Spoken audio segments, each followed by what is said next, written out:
Hello friends, स्वागत करते हैं आप सभी का हमारे यूट्यूब चैनल IQ मेंटर में। दोस्तों, आज हम जानेंगे बैंकिंग के बारे में।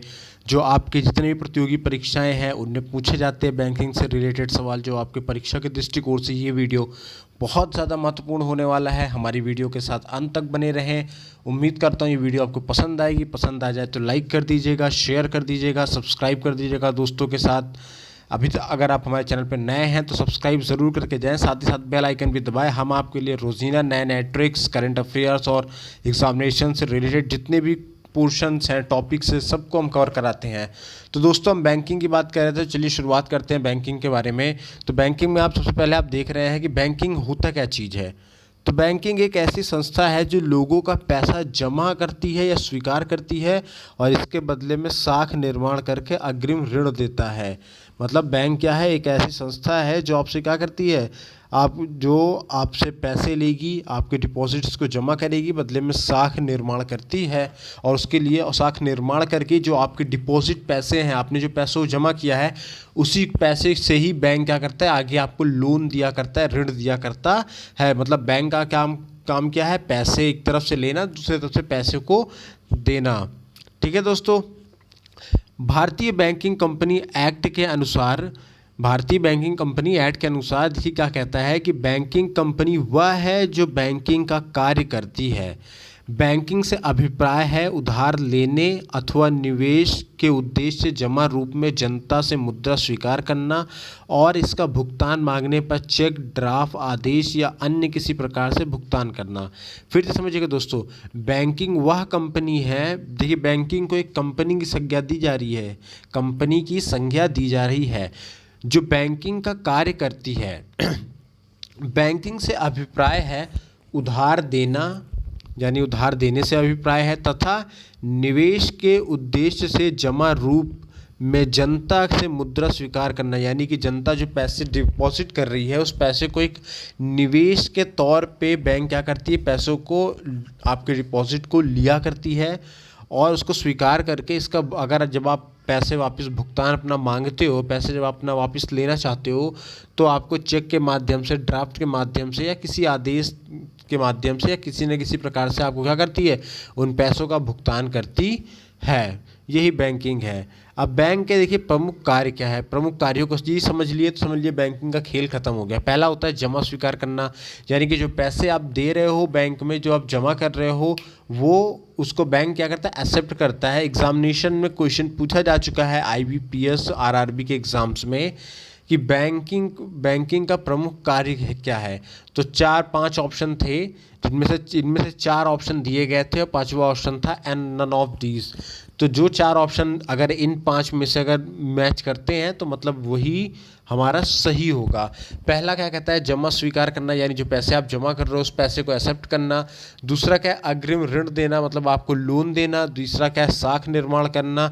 चौथा है विदेशी व्यापार में वित्तीय सहायता, यानी कि जो फॉरेन के साथ आप ट्रेड कर रहे हो उसमें क्या करते हैं, फाइनेंशियल हेल्प किया करता है बैंक। फिर क्या है, ग्राहकों को विभिन्न सेवाएं उपलब्ध कराना, यानी कि जो कस्टमर्स हैं, कस्टमर्स को डिफरेंट तरीके के सेवाएं दिया करते हैं। लाइक जो आप डेबिट कार्ड, क्रेडिट कार्ड आप यूज़ कर रहे हो, डीमेट अकाउंट आप यूज़ करते हो, इन सब के लिए क्या होता है, इन सब की जो सेवाएं हैं इसको उपलब्ध कराता है कौन है, बैंक ही उपलब्ध कराता है। भारत में मुद्रा संबंधी नोटों की निगमन प्रणाली न्यूनतम कोष प्रणाली पर आधारित है। मतलब कि भारत की जो करेंसी है, करेंसी की जो नोट्स हैं, वो नोट कितनी निकलेगी या कितना होगा, वो डिपेंड करता है कि भारत में जो न्यूनतम कोष प्रणाली है, यानी कि जहाँ पे पैसे भारत के रहते हैं, उस कोष प्रणाली पे आधारित है कि कोई भी बैंक कितना नोट या कितना अमाउंट अपने पास रखेगा। तो अब बात समझ लिए बैंकों की, तब समझते हैं बैंकिंग के कार्य क्या हैं और बैंकिंग कब से प्रारंभ हुआ है, इसका विकास कैसे हुआ है, समझते हैं। तो 18वीं शताब्दी में या 18वीं सदी में बैंकिंग संबंधी कार्य महाजन, सेठ, साहूकार किया करते थे। आप सभी लोग ये चीज़ जानते हैं कि पुराने जैसे बैंकिंग काम कौन करते, जो महाजन होते थे, सेठ होते थे, साहूकार होते थे, वो आपसे खेत के, घर के, ज़मीन के, बाग के जो कागजात होते थे उसको जमा करवा लिया करते थे, बदले में आपको पैसे दिया करते थे। और जो पैसे नहीं चुका पाता था उनका वो जो ज़मीन होती थी उसको हड़प लिया करते थे। अब क्या कहता है, यूरोपीय पद्धति पर आधारित भारत का पहला बैंक 1770 ईस्वी में कोलकाता में बैंक ऑफ हिंदुस्तान के नाम से किया गया। मतलब जो यूरोपीय पद्धति है, जो यूरोपियंस की जो प्रणाली है, उसके आधार पे भारत में सबसे पहला बैंक 1770 ईस्वी में खोला गया था, जो कोलकाता में खोला गया था, और इसका नाम क्या था, बैंक ऑफ हिंदुस्तान। ये एग्जामिनेशन में पूछा गया क्वेश्चन है और आगे भी पूछा जा सकता है कि कौन उस बैंक का नाम बताइए जो सर्वप्रथम यूरोपीय पद्धति पर आधारित खुला था बैंक, और या फिर पूछ लेगा कब खुला था, या फिर आपसे सिंपल पूछेगा बैंक ऑफ हिंदुस्तान है ना की शुरुआत कब हुई, या बैंक ऑफ हिंदुस्तान की स्थापना कब हुई, तो आपको 1770 ईस्वी मार देना है। ठीक है दोस्तों, यह बैंक विदेशी पूंजी सहायता से अलेक्जेंडर एंड कंपनी द्वारा स्थापित किया गया था, जो असफल रहा। मतलब ये जो बैंक था, बैंक ऑफ हिंदुस्तान की शुरुआत किसने की, इसमें क्या हुआ कि जो विदेशी पूंजी ली गई, विदेशों से सहायता लिया गया। जैसे आजकल हम लोग क्या करते हैं कि अगर देश में पैसों की कमी आ रही है तो हम लोग वर्ल्ड बैंक से उधार लिया करते हैं। वैसे ही क्या हुआ, उस समय विदेशी पूंजी की इकट्ठा करके एक व्यक्ति थे अलेक्जेंडर, और उनकी कंपनी थी, उन्होंने इसकी बैंकिंग कंपनी शुरू की सबसे पहले अलेक्जेंडर एंड कंपनी के नाम से। लेकिन ये कंपनी क्या हुई, फ्लॉप हो गई, असफल हो गई, बहुत ज़्यादा हिट नहीं हो पाई है। फिर आता है दोस्तों, निजी अंशधारी के आधार पर देश में 3 प्रेसिडेंसी बैंक की स्थापना किया गया। निजी अंशधारी के आधार पर दोस्तों समझिएगा, निजी अंशधारी के आधार पर देश में 3 प्रेसिडेंसी बैंक की स्थापना की गई। उसका नाम क्या था, पहला है bank of Bengal, bank of Bombay and bank of Madras. Bank of Bengal की स्थापना कब हुई, 1806 ईस्वी में हुई। वहीं पे बैंक ऑफ मुंबई की 1840 ईस्वी में, और बैंक ऑफ मद्रास 1843 ईस्वी में इसकी स्थापना हुई थी। ठीक है दोस्तों, बाद में क्या हुआ, जब ये 3 प्रेसिडेंसीज बैंक को क्या किया, जब स्थापित कर दिया गया, तो स्थापित करने के बाद 1921 में क्या किया गया, इन तीनों ही बैंक को एक साथ मिला दिया गया, और मिला करके एक नया बैंक बना जिसका नाम था हमारा इंपीरियल बैंक ऑफ इंडिया। कौन कौन सा दोस्तों, bank of Bengal, bank of the Bombay, bank of the Madras, ये तीनों बैंकों को 1921 में मर्ज किया गया। मर्ज करके एक बैंक बनाया गया जिसको हमने नाम रखा इंपीरियल बैंक ऑफ इंडिया। और यही इंपीरियल बैंक ऑफ इंडिया ही 1 जुलाई 1955 को गोरबाला समिति के सिफारिश पर SBI के नाम से राष्ट्रीयकृत कर दिया गया। यानी कि क्या हुआ कि उस समय एक समिति थी, इसका नाम था गोरबाला, इन्होंने सिफारिश की, तो इनकी सिफारिश के आधार पे 1 जुलाई 1955 ईस्वी में क्या हुआ कि यही imperial bank of India SBI बन गया, यानी कि स्टेट बैंक ऑफ इंडिया बन गया, और उसे स्टेट बैंक ऑफ इंडिया को क्या किया गया, नेशनलाइज कर दिया गया।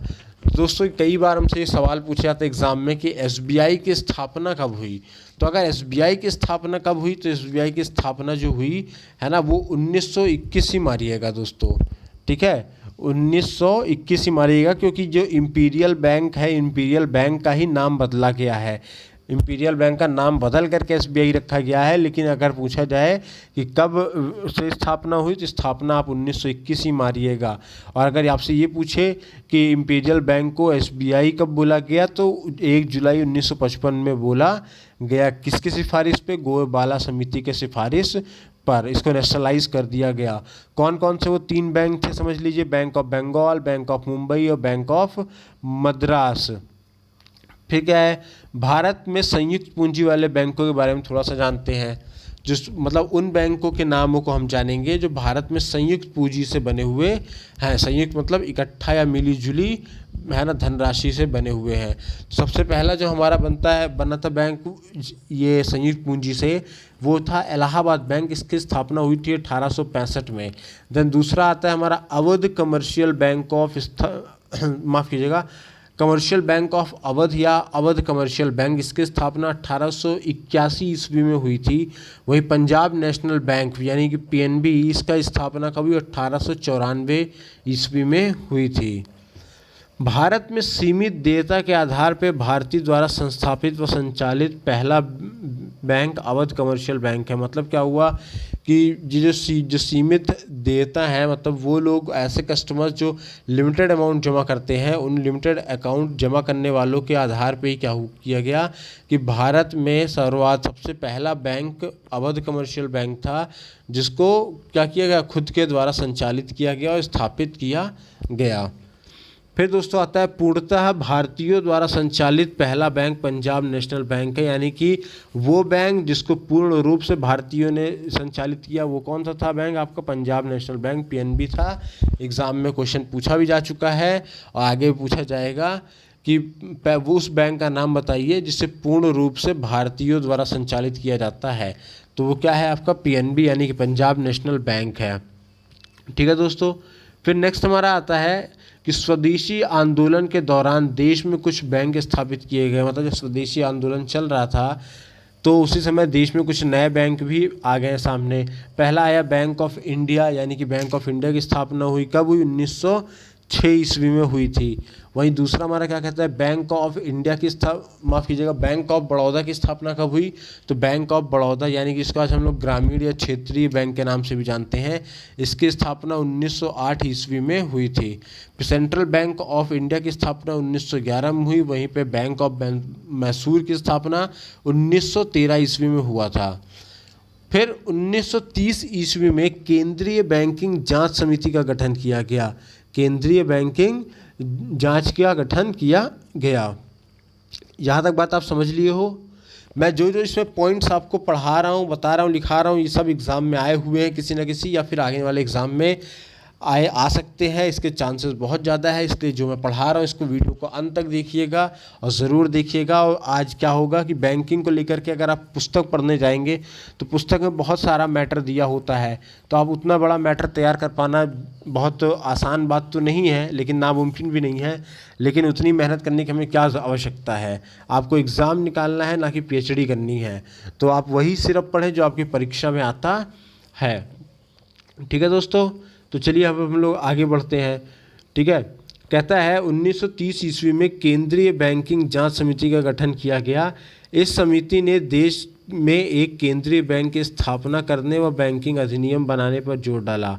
फलतः 1934 ईस्वी में आरबीआई अधिनियम पारित हुआ। मतलब क्या हुआ दोस्तों कि ये जो समिति थी, ये समिति ने क्या किया कि जो केंद्रीय बैंक है, जो सेंट्रल बैंक है, उसकी स्थापना करने और बैंकिंग अधिनियम बनाने पर क्या किया, सबसे ज़्यादा जोर दिया। और इसी जो जोर के कारण ही पहला जो बैंक खुल गया और जो इतना जोर भरा गया, उस जोर के कारण ही क्या हुआ कि 1934 ईस्वी में आरबीआई अधिनियम पारित हुआ। कौन सा अधिनियम दोस्तों, आरबीआई अधिनियम पारित हुआ। ठीक है, फिर आता है गोरबाला समिति की सिफारिश पर इंपीरियल बैंक का राष्ट्रीयकरण एसबीआई के नाम से किया गया तथा अन्य बैंकों को एसबीआई के सहायक बैंक के रूप में बदल दिया गया। मतलब बैंक पहले इंपीरियल बैंक था, उसको एसबीआई बनाया गया। फिर एसबीआई की हेल्प लेने के बाद जो छोटे छोटे बैंक्स थे, उन छोटे छोटे बैंक्स को भी क्या किया गया, हेल्प लिया गया। बात समझ रहे हैं दोस्तों। जिसे स्टेट बैंक समूह के नाम से जानते हैं। इसे हम लोग किस नाम से जानते हैं, स्टेट बैंक समूह के नाम से जाना करते हैं।